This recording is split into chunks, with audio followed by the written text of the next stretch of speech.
তিনটে আমাদের বড় দল যেটা আইএসএলে খেলছে এবছর, কলকাতা লিগের প্রথম ম্যাচ খেলে নিয়েছে। আর আমার খুব ভালো লাগছে যে তিনটে টিম ওদের ডেভেলপমেন্টাল স্কোয়াড নিয়ে খেলছে, very young talented players and a lot of exciting players যেটা দেখা হচ্ছে এই বছর। অ্যান্ড লাস্ট ইয়ার যেমনি এতগুলো ইয়াং ট্যালেন্টস প্রমোট হয়েছে from the developmental squad to the ISL, এই বছর আমরা অনেক কটা এমনি দেখতে পারবো যে প্রমোট হবে। So I am really happy to C the kind of football যেটা ওরা খেলছে, and I wish them all the very best. And hopefully এই তিন দল থেকে একজন আবার কলকাতা লিগ এই বছর জিততে পারে। ইস্টবেঙ্গল মোহামেডান স্পোর্টিং প্রথম ম্যাচে বড় জয় পেয়েছে, কিন্তু মোহনবাগান আটকে গেল ভবানীপুরের বিরুদ্ধে, কি বলবেন? এটাই football, anything can happen. And Mohammedan sporting খুব ভালো খেলেছিল, ইস্টবেঙ্গল খুব ভালো খেলেছিল, মোহনবাগানও খুব ভালো খেলেছিল, কিন্তু ভবানীপুর আবার খুব ভালো টিম ছিল যেটা মোহনবাগানকে আটকে দিয়েছিল।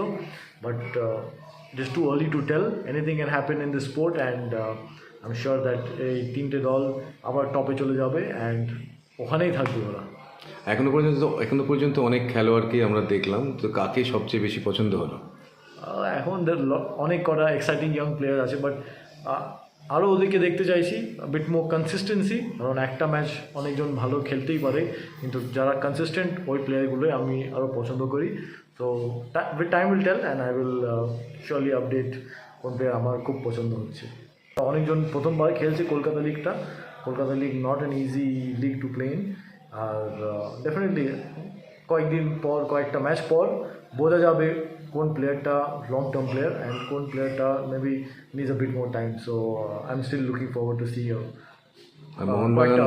মোহনবাগান সমর্থকরা একটু হতাশ, প্রথম ম্যাচে জিততে পারেনি, তাদের জন্য কি বার্তা, কি মেসেজ?